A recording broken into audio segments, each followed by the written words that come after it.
The morning everything changed started like any other, with the smell of fresh coffee filling the kitchen and the distant hum of cars outside. My name is Sophia Miller, I'm 33, and for the past 10 years, I've devoted my life to balancing work, marriage, and family. My husband, Daniel, was charming, successful, and, at least on the surface, completely devoted to me. Life, as I knew it, seemed perfect. We had moved into Daniel's family home shortly after our wedding. It was a large, elegant house in a quiet suburb of Chicago, with polished hardwood floors and the kind of sunlight that made everything look golden in the morning. From the outside, it was the ideal home, one anyone would dream of. But inside, beneath the glossy surface, tensions simmered quietly. And I had no idea how soon they would erupt. From day one, Daniel's mother, Margaret, had made it clear, this house belonged to her. Or at least, that's what she wanted everyone to believe. Margaret was a woman of sharp wit and an even sharper tongue. She had a way of making even the simplest suggestion feel like an order. People often described her as graceful or cultured, but behind that polished exterior was a streak of ruthlessness that few ever saw coming. At first, I tried to stay invisible, to blend into the background and avoid confrontation. I smiled at Margaret's constant remarks about my cooking, my wardrobe, even my career. "Oh, Sophia, are you sure you can handle that project? You don't want to get in over your head," she'd say, voice dripping with concern, while I could feel her eyes slicing through me like a knife. I laughed politely and nodded, as I had learned to do with her over the past few months. Daniel, for his part, seemed oblivious. He loved his mother dearly and often defended her with an almost blind loyalty. "Mom just cares about us," he would say when I mentioned anything remotely concerning. And so, I played my part, the perfect wife, the careful daughter-in-law, quietly navigating the storm brewing under the roof. It was a Monday morning when things started to shift. I was tidying the kitchen, stacking plates after breakfast, when Margaret approached me with a small, thin envelope. Her eyes sparkled in a way that sent a shiver down my spine. "Sophia," she began, her voice unusually sweet, "I think it's time you understand your place in this house." She handed me the envelope with a deliberate, slow motion, like she was presenting a crown. Inside, I found a stack of papers, the property title of the house. My heart sank. The words "Property of Margaret Miller" were printed boldly at the top. She leaned closer, her eyes narrowing. "This house has been in our family for generations. I just want to make sure you know. You don't have any claim here." Her words hit me like a punch to the stomach. I nodded politely, forcing a smile, but inside, a storm was brewing. I knew something Margaret didn't. I had secretly arranged years ago for the property title to be transferred to my name, long before this confrontation. It was a safeguard, something no one, not even Daniel, knew about. My parents had helped me quietly manage the paperwork through a trusted attorney, ensuring that if the worst happened, I would have a claim that no one could dispute. As Margaret continued speaking, outlining rules and restrictions for my place in the house, I remained calm, nodding and pretending to absorb her lecture. But behind my composed exterior, a plan was already forming. I realized then that the power dynamic Margaret believed she controlled was nothing compared to the quiet leverage I held. Over the next few weeks, Margaret escalated her efforts to assert control. She critiqued every meal, questioned every guest I invited, and even suggested that Daniel and I might consider renting our own apartment if we found life here too stressful. She didn't realize that the very house she thought she dominated would soon become the arena of her greatest shock. Meanwhile, I continued to play the perfect part. I smiled when she praised herself, nodded when she lectured me, and quietly gathered evidence of her overreach. Every harsh word, every condescending glance, every subtle attempt to undermine me was recorded in my mind. I knew I couldn't act hastily. Margaret was cunning, and Daniel's loyalty to his mother was fierce. Patience would be my weapon, and observation my shield. By the end of the first month, The atmosphere in the house had shifted. Daniel remained oblivious, wrapped up in work and oblivious to the tension rising around him. Margaret, on the other hand, grew more assertive, sensing perhaps that her authority was being questioned, even if she couldn't quite see by whom. And me? I was quietly preparing. Every document, every transaction, every legal safeguard I had put in place was a thread in the web I was weaving, a web that would eventually place me firmly in control, in a position she could never have imagined. It was during one quiet evening, sitting alone in the living room while Margaret retired to her own quarters, that I finally allowed myself a moment to breathe. I looked around the house, imagining the look on her face the day she realized she had underestimated me completely. The thought brought a strange sense of satisfaction, one that mingled with relief and excitement. This was just the beginning, and the storm was still gathering. Little did Margaret know, the woman she believed powerless was already the true owner of every corner of this house. The irony was delicious, but more importantly, it was perfect timing. I wasn't about to reveal my hand yet, not until the moment was just right. And when that day came, the world she had built around herself would crumble in ways she never could have predicted. The next morning, I woke to the smell of toast and brewed coffee. On the surface, it seemed like another ordinary day. But the tension in the air was thick, almost tangible. Margaret had been unusually quiet since our confrontation the day before, and I could feel her observing me from across the room, calculating every move I made. I tried to keep my routine calm. I fixed Daniel his breakfast, smiled politely at Margaret, and checked my phone for work emails. But something in the way she sipped her coffee, the slight narrowing of her eyes, the subtle curl of her lips, made my stomach twist. This was the first real warning sign. Margaret was suspicious. Later that morning, she approached me again, this time with a different tone. "Sophia, I noticed you've been spending a lot of time in the study lately. Organizing? Filing? Why don't you let me handle it?" Her voice was soft, almost innocent, but I could see the edge behind it. She was testing me, probing for weaknesses, trying to see if I had any intentions she hadn't foreseen. I smiled sweetly, the calm mask I had perfected over weeks in place. "Thank you, Margaret, but I like keeping things in order. It helps me think." I kept my tone light, but inside, my mind raced. I couldn't let her sense my control, or worse, know that I already held the key to the house. The subtle power struggle continued over the next few days. Margaret would ask pointed questions about finances, hinting that she knew something about the property's status. She made offhand remarks, like, "It would be a shame if anything ever happened to the paperwork. Wouldn't it?" Her words dripped with insinuation, and I knew she was fishing, trying to unsettle me. Daniel remained blissfully unaware. He would glance up from his laptop, smile at us, and say, "Mom, don't be so hard on her. She's doing her best." I wanted to scream, but I held my composure. Daniel's loyalty was both a blessing and a curse. It kept him from noticing Margaret's manipulations, but it also meant I had to be even more discreet. Then came the first tangible act of hostility. One afternoon, I found that a few important documents I had been organizing in the study had been moved, or worse, tampered with.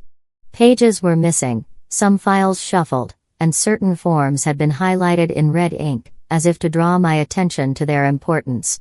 My pulse raced, but I remained outwardly calm. Whoever had done this was sloppy, careless enough to leave behind traces of their interference. Margaret's behavior became more erratic after that. She would hover near my workspace, commenting on every little thing I did. "Are you sure that's the right place for those files?" she would ask, peering over my shoulder. The insinuation was clear. She wanted me to doubt myself, to believe I was unworthy of managing anything in this house. I began to notice the pattern. Margaret's attacks were subtle but persistent, small enough to be dismissed if questioned, yet cumulative enough to wear me down emotionally.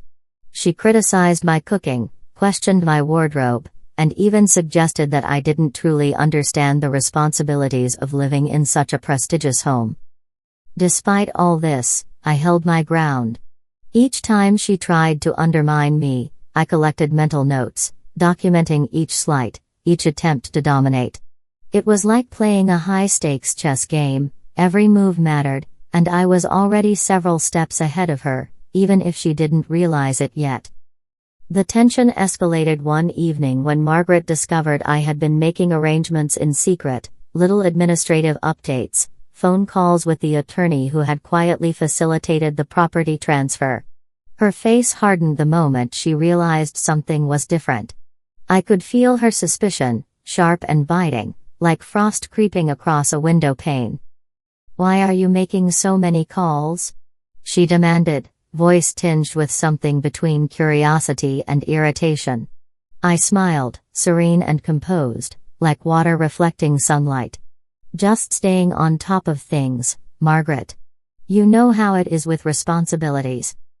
Her eyes narrowed, but she didn't press further. For now, she was watching, calculating, trying to understand what she didn't yet know. I could almost taste her frustration, and it was intoxicating.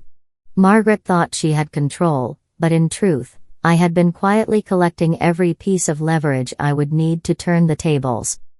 Over the next few weeks, Margaret's attempts to assert authority became more aggressive. She began to openly criticize Daniel in subtle ways, making comments about his judgment, as if to sow doubt in our household. She invited herself to meetings, lingered in rooms where she wasn't welcome, and tried to corner me in conversations that felt more like interrogations. But I stayed calm. Every interaction was a rehearsal, every conversation a careful maneuver. I began leaving small hints that I was aware of her moves, subtle remarks, knowing glances, questions that required her to justify herself. Each time, I saw her falter just a fraction, just enough to know my plan was working. Then came the day I found the first concrete mistake she had made. Margaret, in her eagerness to monitor my actions, had left a paper trail. A signed form, a note, a receipt, something so small she didn't think mattered, but to me, it was a critical clue. I realized in that moment that I had everything I needed to start dismantling her illusion of control. The pieces were falling into place, and the stage was set for the confrontation I had been waiting for. That night, as I lay in bed beside Daniel, I felt a thrill of anticipation. Margaret believed she was winning, that she held the power. Little did she know, the truth of the house's ownership, and my quiet claim to it, was already sealed. I allowed myself a small, victorious smile in the dark. Patience had brought me this far, and soon, very soon, the storm I had been preparing for would break. Margaret's confidence, built on years of control and manipulation, was about to crumble, and I would be the one standing in the center, unshaken, in command of everything she thought she owned. The morning sun streamed through the curtains, but it did nothing to brighten the tension in the house. I had barely slept, my mind replaying every interaction with Margaret from the past weeks. Her subtle digs, her invasive questions, her constant attempts to unsettle me, they all pointed to one truth: she was preparing for a full-scale power grab. And I was ready. That day started like any other, with the clatter of breakfast plates and Daniel's cheerful chatter. But the calm facade shattered when I stepped into the study. Papers were strewn across the desk as if a storm had passed through. Important documents I had organized with care were now in disarray.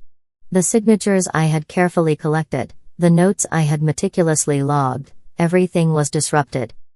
Margaret stood in the corner, feigning innocence. "Oh, Sophia, I just thought I'd help you sort these out," she said, her voice dripping with false sweetness. Her eyes, however, betrayed the real motive. She wanted to catch me off guard, to make me panic. But I didn't flinch. Not yet. I took a deep breath, scanning the chaos. It was a calculated move on her part, meant to unsettle me, to make me question my own authority. But Margaret had underestimated one thing: my patience, and my awareness of the house's hidden truth. Then came the blow I didn't expect, at least not the emotional part. While I was assessing the mess, Daniel walked in, having overheard Margaret's insistence that I wasn't capable of managing the house properly. His face was a mixture of confusion and anger. "Mom, why are you always undermining Sophia? This isn't fair." I felt a pang of guilt, but only briefly. Daniel's reaction, though protective, also meant Margaret's facade was cracking. She wasn't just controlling me anymore, she was trying to control him, to manipulate him into questioning me. That was her biggest mistake yet. Margaret's face hardened, her lips pressed into a thin line. "Daniel, you don't understand." But I cut her off. My voice was calm, steady, yet filled with an authority I had been cultivating all along. "Daniel doesn't need to understand, Mom. He just needs to see the truth." Her eyes flicked to mine, narrowing. She had no idea what I meant, and that hesitation was all I needed. I started to calmly reconstruct the events of the past few weeks, pointing out her attempts to interfere, her little manipulations, and the trail of mistakes she had left behind. "You've moved papers, tampered with documents, tried to convince me and Daniel that I'm not capable. You've done everything to make this house appear under your control," I said, each word deliberate, slicing through the tension like a knife. Margaret's lips quivered, but she still clung to her composure. Then I dropped the bomb. The moment I had been waiting for. I walked over to the locked cabinet where the property documents were supposed to be. With a key she had never suspected I possessed, I opened it slowly, deliberately. Inside, stacked neatly, were the original papers proving my ownership, documents Margaret had assumed she hid from me, documents she had believed were safely under her control. Her jaw dropped. For the first time, Margaret's control faltered. That can't be," she stammered, her voice trembling. I held her gaze steadily, my calm smile contrasting sharply with the storm of emotions she could no longer hide. "Yes, Margaret," I said, letting the words sink in. "This house has been mine all along. You tried to deceive me, to manipulate Daniel, and even to control me, but you failed." The realization hit her like a physical blow. All the careful scheming, all the manipulations, all the subtle digs, it amounted to nothing. She had been playing a game I had been controlling from the start. Margaret's face turned pale, and I could see the fear creeping in, a rare sight in the woman who had always held the reins of this household. Daniel looked between us, stunned. "Wait. You owned this house the whole time?" His voice was a mixture of awe and disbelief. I nodded, letting him absorb the truth before I turned back to Margaret. "You thought I would never find out. You thought hiding the documents would give you power," I said, my tone calm but with an unmistakable edge of triumph. "But the truth has a way of surfacing, and today, it did." Her hands trembled, and she backed away slightly, as if the room itself had become a trap. "Sophia. I didn't." She tried to protest, but no words could undo the years of deception. Every attempt to justify her actions fell flat, leaving her exposed, vulnerable, and defeated. I walked past her, the air thick with authority and satisfaction. I began organizing the papers, filing them neatly, reclaiming control over the house that had been mine all along. Daniel stood beside me, his protective arm around my shoulder, his presence reinforcing my position. Margaret could only watch, powerless and humiliated, as the reality of her defeat settled in. In the following hours, Margaret tried subtle attempts to regain footing, offering explanations, making soft appeals, but I was unyielding. Every claim she made, every excuse she offered, only highlighted her desperation. The room was charged with tension, yet I felt a serene, almost exhilarating sense of justice. By evening, the confrontation had reached its natural end. Margaret slumped into a chair, defeated, unable to utter another word. I had not only reclaimed control but had done so in a way that made her realize the full extent of her miscalculations. My patience, preparation, and quiet observation had turned the tables completely. That night, as Daniel and I sat together in the study, I allowed myself a rare smile. The house was mine, Margaret's schemes laid bare, and the balance of power restored. But more than that, I had proven something vital: patience and strategy could outmaneuver deception, and subtle strength often triumphs over loud aggression. Little did Margaret know, this victory was only the beginning. The lesson she would learn from this confrontation, and the full extent of her exposure to friends and family, would echo far beyond the walls of the house. And for me, the satisfaction of justice delivered, quietly, deliberately, irreversibly, was sweeter than any moment of anger or confrontation. The stage was set for the final act, Margaret's complete exposure, the validation of my rightful authority, and the beginning of a life in the house, fully on my terms. And when that moment came, I knew the taste of triumph would be unforgettable. The days after exposing Margaret's deception were electric, charged with a mixture of anticipation, tension, and a quiet satisfaction that I hadn't allowed myself to feel in years. The house, once a battlefield of subtle manipulations, was now mine to command. But victory wasn't just about holding the papers, it was about teaching Margaret the consequences of her actions in a way she could never forget. I began by quietly gathering evidence of every underhanded move she had made over the years. Emails, receipts, hidden notes, and subtle inconsistencies in her stories, all meticulously documented. Every action she had taken to undermine me now became a weapon I could wield strategically. Margaret thought she was the master of deception, but she had underestimated the power of patience and observation. Daniel, though supportive, warned me to proceed carefully. "Sophia, you don't have to humiliate her. Just make sure she knows the truth." But I knew that partial victories were dangerous. Margaret needed to understand fully that her manipulations had consequences. Half measures would only embolden her. The first step in my plan was social validation. I invited close friends and family over for a casual dinner, presenting it as a friendly gathering. In reality, the table was set for revelation. Margaret, unaware that I had invited others, arrived in her usual confident manner, fully believing she still had subtle control over the situation. As the evening unfolded, I maintained a calm demeanor, speaking with warmth and composure. Conversations flowed naturally, but I let subtle hints drop about the house's true ownership and Margaret's recent missteps. She began to sense a shift, noticing the subtle glances, the way friends whispered behind hands, and the barely contained curiosity in Daniel's eyes. Anxiety flickered across her face, but she tried to mask it with false smiles. When the moment was right, I led Margaret to the study. The room was softly lit, and the papers, meticulously organized, were on display. I gestured toward the cabinet where she had tried to hide the property documents.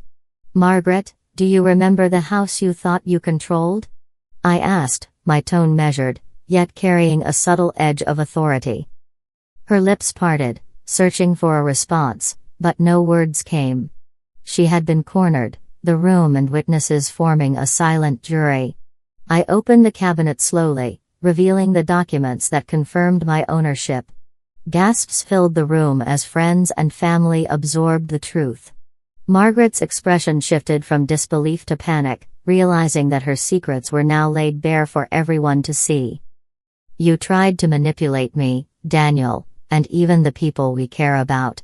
You hid what wasn't yours to hide, thinking deception could grant you power," I said, letting each word land like a carefully aimed strike. Her attempts to interject, to excuse herself, were futile. The moment had stripped her of all defenses. Daniel, standing firmly beside me, added weight to my words. "Mom, you've been playing games for too long. The house belongs to Sophia. That's the truth." The finality in his voice was undeniable, leaving Margaret no room for argument. But I wasn't done. Margaret had to feel the repercussions fully. I revealed her series of misdeeds, altered bills, hidden correspondences, and even small financial manipulations she had attempted to perform in the household. Each revelation was supported with evidence I had quietly collected, leaving no room for denial. Friends and family watched, captivated, as Margaret's carefully constructed image crumbled before their eyes. Her usual composure shattered. Tears welled up, but they carried no sincerity, only frustration and the stark realization that she had been outmaneuvered.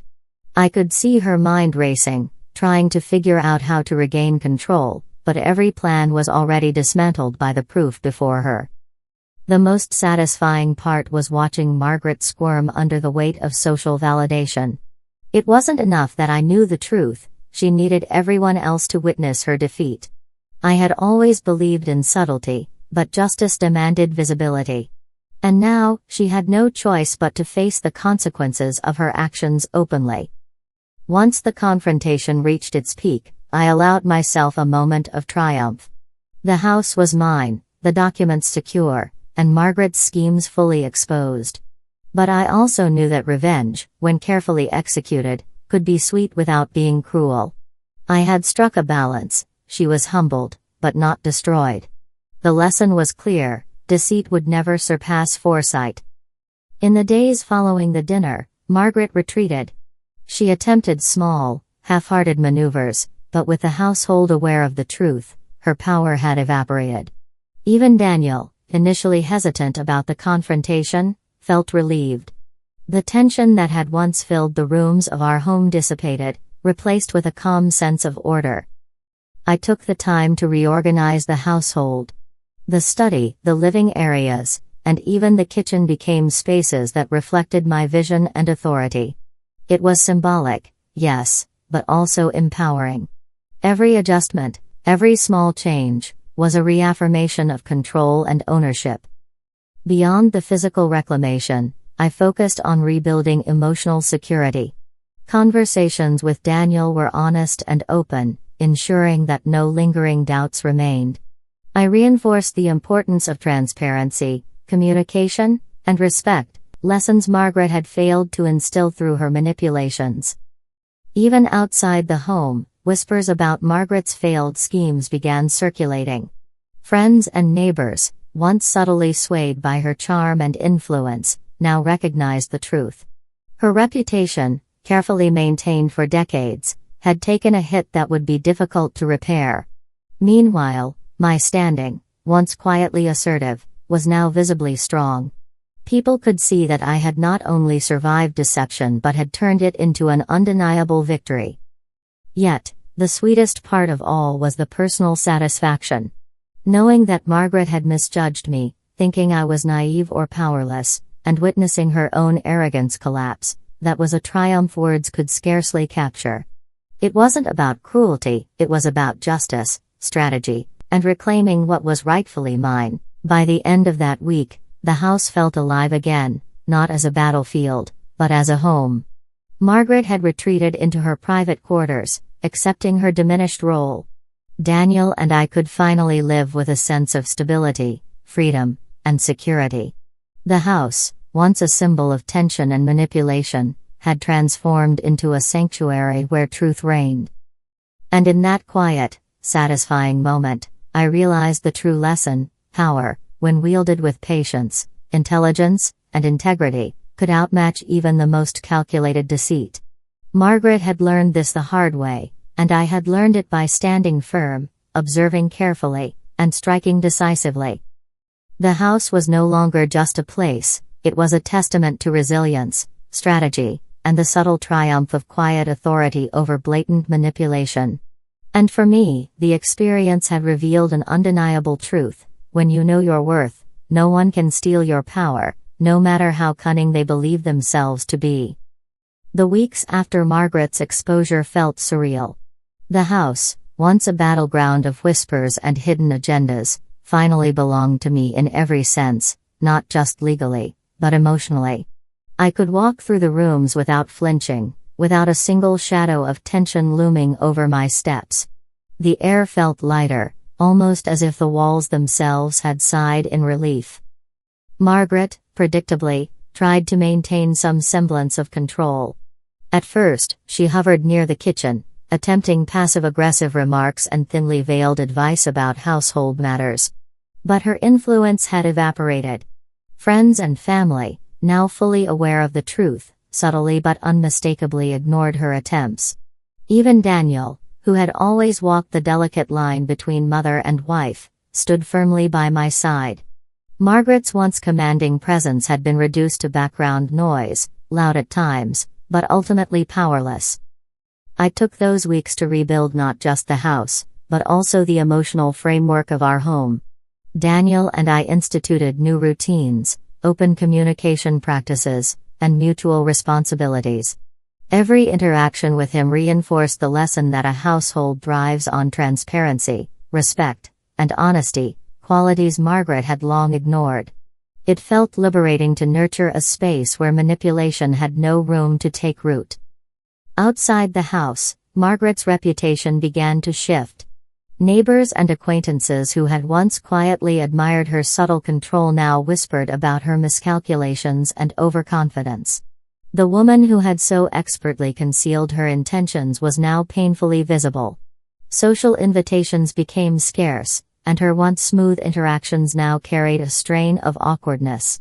The subtle but satisfying ripple effect of her exposure extended far beyond the walls of our home.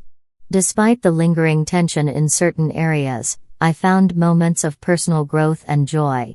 Simple things, a quiet morning in the sunlit kitchen, an evening spent reading in the study, casual laughter shared with friends in the living room, became a celebration of the life I had reclaimed. I had learned that victory wasn't about the dramatic confrontations alone, it was also about the quiet reclamation of peace and normalcy. Margaret, eventually, attempted a formal confrontation. She demanded a private conversation, hoping perhaps to intimidate or guilt me. I agreed, but on my terms, in the study where I felt strongest. She entered with her usual forced composure, but there was a noticeable tremor in her voice. For the first time, she seemed aware of the shift in power dynamics. "Sophia, this isn't the end," she said, her words measured but tinged with frustration. "You think you've won, but life has a way of balancing itself." I met her gaze evenly. "Margaret, the balance you speak of comes from honesty, not manipulation. For years, you used deception to control, and now, the outcome reflects that. This isn't about winning or losing, it's about integrity." She hesitated, realizing that any further argument would only reveal her vulnerabilities. That moment of pause was confirmation that my strategy had worked. Margaret could no longer manipulate situations to her advantage. The confrontation ended with her quietly exiting the room, her face a mixture of defeat and reluctant acknowledgement. With Margaret's influence contained, I focused on the future. I reorganized the house to reflect my vision, a mix of comfort, style, and functionality. Each room became a symbol of my reclaiming authority and independence. I also initiated projects Daniel and I had long dreamed of, a small home office for shared work, a garden in the backyard, and a cozy reading nook. These changes were not merely aesthetic, they were symbolic of the life we were intentionally crafting together, free from the shadows of deceit. The legal side of things was straightforward but important. The property documents, once hidden and manipulated by Margaret, were now fully secure. I ensured that all legal ownership was recognized, and that any potential loopholes were closed. This step was crucial, not only to protect the house but to solidify my autonomy and reinforce the lesson that patience, strategy, and foresight are powerful tools against manipulation. Emotionally, the experience left its mark. I discovered a resilience within myself I hadn't fully acknowledged before. I had faced a long-time adversary in Margaret, navigated layers of subtle deception, and emerged not only intact but empowered. There was a clarity that came from standing firm, observing patiently, and acting decisively. I understood that true strength wasn't about aggression, it was about strategy, awareness, and the courage to claim what was rightfully yours. Daniel and I grew closer than ever. Our shared experience navigating Margaret's interference strengthened trust, communication, and partnership. For the first time, the house felt like a sanctuary rather than a stage for conflict. Laughter, honesty, and small everyday joys now filled the spaces that had once resonated with tension and fear. The home had transformed into a reflection of what we valued most: respect, love, and integrity. Looking back, the ordeal with Margaret taught me lessons that extended beyond the house or legal ownership. I realized that power isn't about dominance or intimidation, it's about clarity, integrity, and the courage to stand firm when others try to manipulate you. Control over your life and environment doesn't come from fear or deception, it comes from patience, preparation, and understanding your own worth. And as for Margaret, her attempts to undermine me had inadvertently revealed her own limitations. She had assumed that concealment and manipulation could ensure her influence, but the very strategies she relied on exposed her to scrutiny and consequences. In the end, she became a cautionary tale. Deceit may offer temporary gains, but transparency and integrity will always prevail in the long run. As I settled into my new routine, I allowed myself a moment of quiet reflection. The house, my home, now symbolized resilience, foresight, and triumph over manipulation. I had turned a situation that could have left me powerless into a narrative of empowerment, strategy, and justice. Every corner of the home, from the study to the backyard, reminded me that careful observation, patience, and decisiveness are as vital as courage and determination. In the end, I realized that life's greatest victories often come not in the dramatic confrontations, but in the quiet reclamation of your space, your authority, and your peace of mind. Margaret had underestimated me, and in doing so, she taught me the true value of foresight and resolve. The house, finally, felt alive in a way it never had before. It was more than just bricks and walls, it was a testament to resilience, careful strategy, and the quiet power of standing firm. I had learned that when you truly know your worth, no one, not even someone as cunning as Margaret, can take it from you. And if Margaret is watching this, thank you. Thank you for teaching me the value of patience, strategy, and quiet perseverance. Because in trying to control me, you inadvertently showed me how to claim my power, and my home, once and for all.